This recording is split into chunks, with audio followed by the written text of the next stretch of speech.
Hey, Algebra. It's good. I want to say it's good to see you, but I can't. And if I say it's good for you to see me, that's just awkward, okay? But I hope everything is going well for you. I know this time is going to look a little different, but not too different, right? We've done videos before. As I said, my biggest concern is getting your feedback. So please don't hesitate to email me. In fact, I have this worksheet up right now. This is the very beginning of the packet you should have received either when your parents came to pick up stuff or Friday before you left. So even right now, if you don't have that packet, A, if you know it's somewhere in your house, go get it.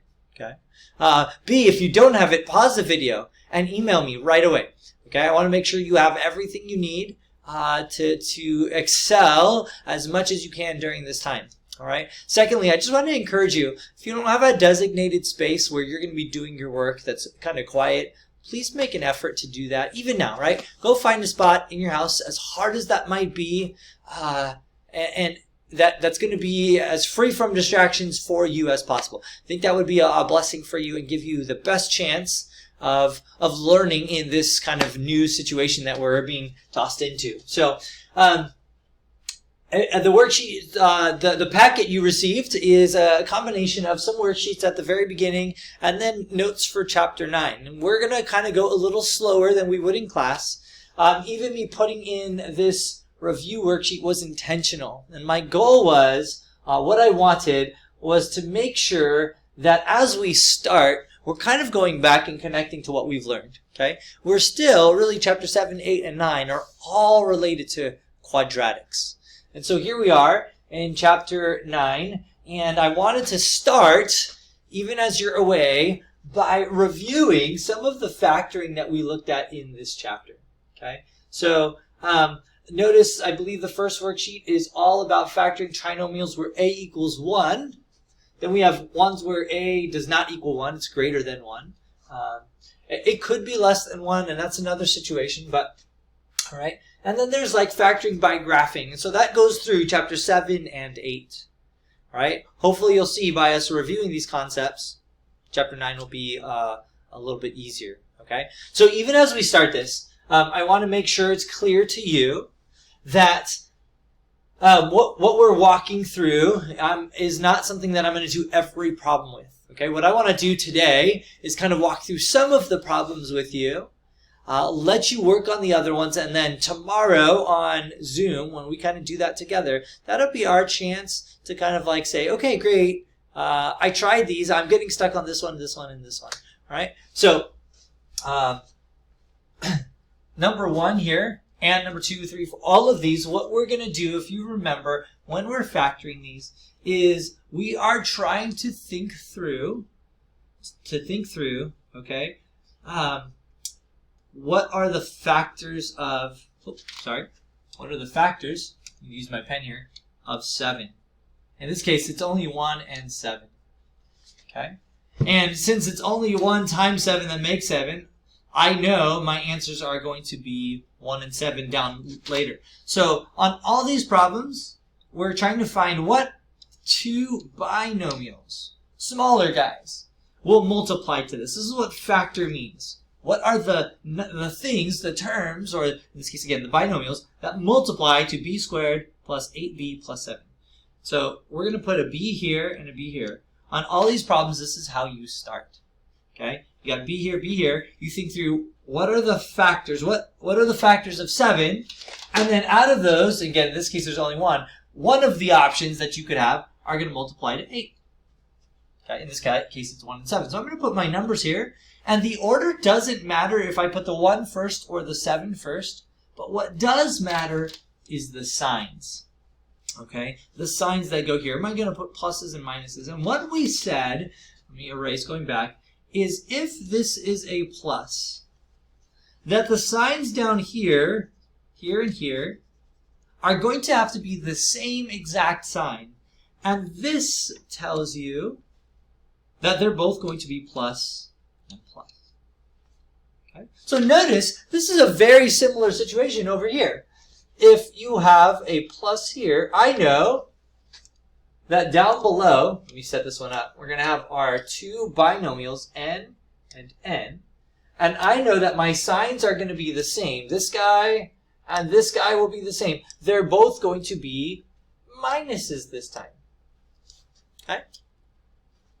Now, to fill in the numbers, I think through again. I think through what are the factors of 10. In this case, I've got 10 and 1. And I also have 2 and 5. And I ask myself, out of those two options, could I somehow get the number 11 from this? Okay? And I'm like, okay, 2 plus 5 is 7, 2 minus 5 is 3, 1 plus 10, 1 plus 10 is 11. So I put a 1 and a 10. And again, I could switch the order, I could say 10 and 1. Okay? Notice why I could switch them is because the signs are the same. Right? So that's really important. On this one, I could switch these because the signs are the same. And really what I would be doing if I were switching them is taking, this entire thing here, and I'd be moving it to the front. That was a terrible error. Okay? I wouldn't be like just switching the 1 and the 7. I'm really moving the entire thing. Right? Now, number 3 and 4, if I scroll down here for a minute, those look a little different. Okay? 3, 4 are the kind of different, and I'll explain that. So let me set this up really quick. I've got my two binomials. I've got an m and an m. But notice if I were to look at the signs here, now this one is a negative. When the second sign is a negative, unlike number 1 and 2, I'm going to put a plus and a minus every time. Every time. Okay? And this value right here does tell me something. Okay? This positive value tells me that when I find my factors, like I did earlier, it was 1 and 10 on the second one, and it was 1 and 7. When I find those factors, that means that the bigger number has to go with the plus sign down here. So the bigger number is going to go here, not here. Okay? Because this first sign is a positive, the bigger number has to go with it. Okay, so again, summary. If the second sign is negative, you put a plus minus. The bigger number gets whatever this first sign is. So let's think for a minute of our factors of 90. Wow, okay, those are larger, and so that means there's probably some more factors. I've got 1 times 90. I've got 2 times 45. I've got 3 times 30. And notice as I'm doing this, I'm like, wow, these are kind of larger numbers, and there's lots of options, and I'd have to sit there and I'd really have to figure out all of them. Okay, I would go, next would be 5 times 18. Okay, and you can keep going.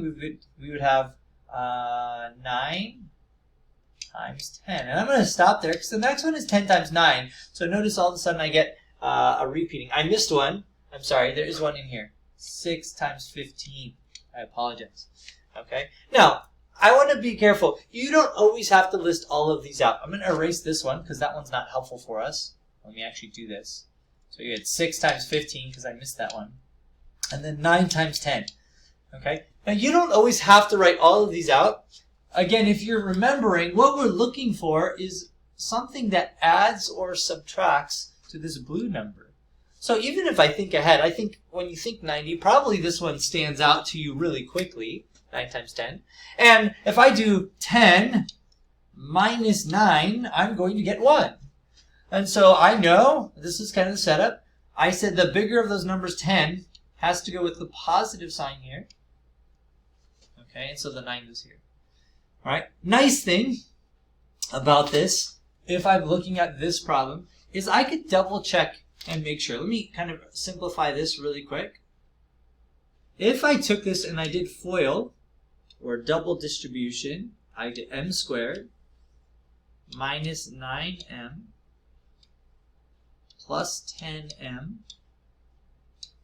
minus 90. If I combine my like terms here, I end up with m squared plus m, right? Negative 9 plus 10 is 1m.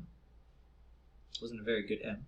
And then minus 90. So you can always FOIL on the back end and make sure that you get your starting equation.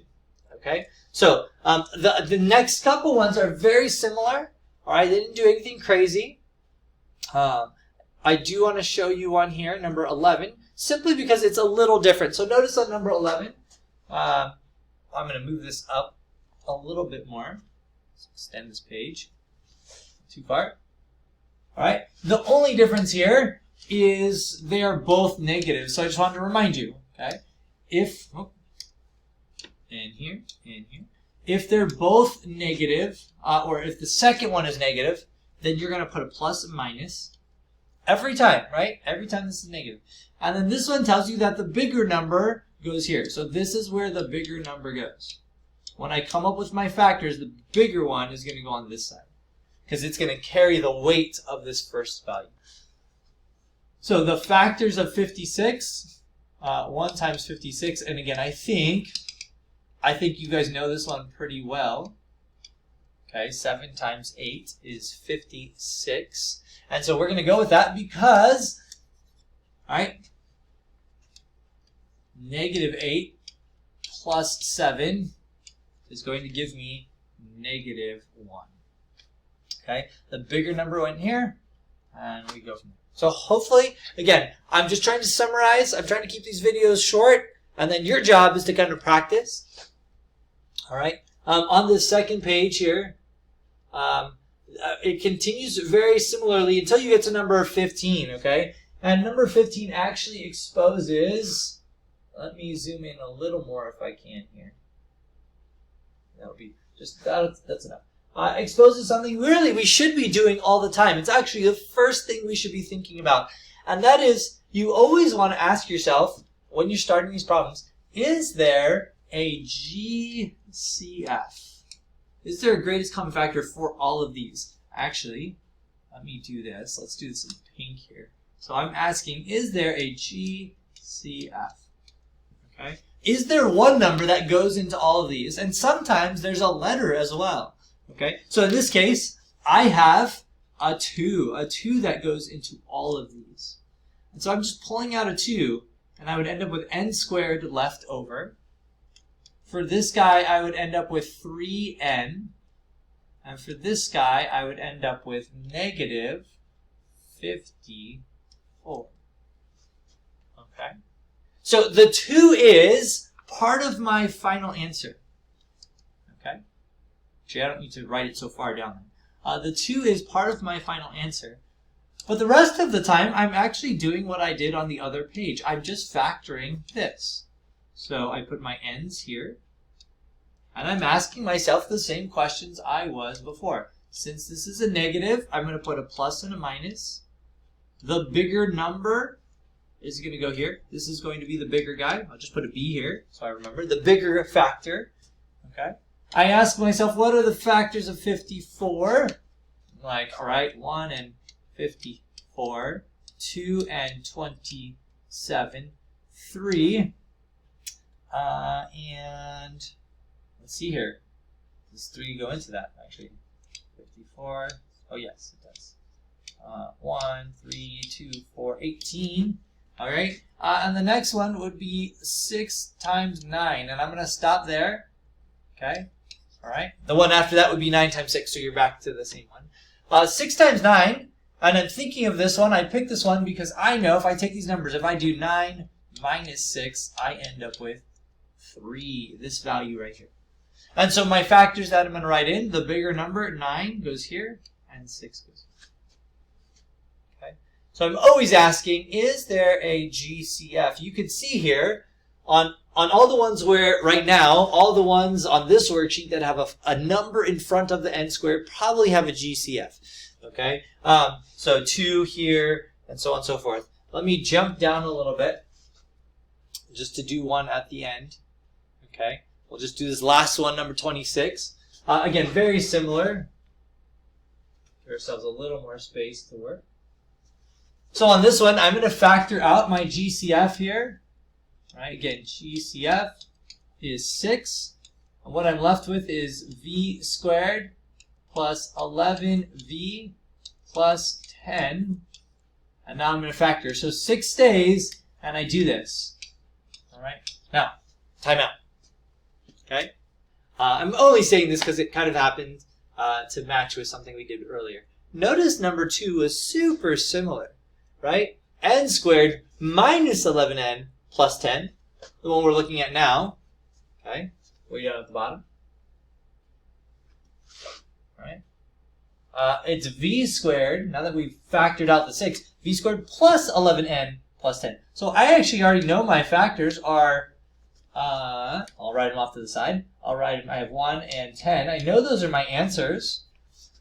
As I look at my signs, this is both plus, and so I'm like, oh, it's just plus plus here instead of minus minus. That's literally the only difference between these problems.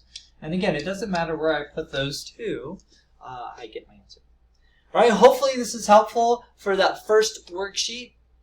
And again, I want to take things nice and slow, so we're going to stop right there for today. And your job is to go back over these and make sure you can solve the other ones. All right, so the rest of your class time is spent practicing. All right, and we'll pick up tomorrow. We'll ask some questions, and depending on how that's going, maybe we'll take a look at the other worksheet as well together, just even in real time in our class time tomorrow. So I really hope this is helpful. You guys, please, please, please take the opportunity that we're taking some time to review, because I think it's beneficial for you right now. But don't hesitate to email and ask questions if you have them. But again, we'll also follow up tomorrow with if you have some specific questions that I could help with. All right? Look forward to seeing you more tomorrow and kind of touching base with you.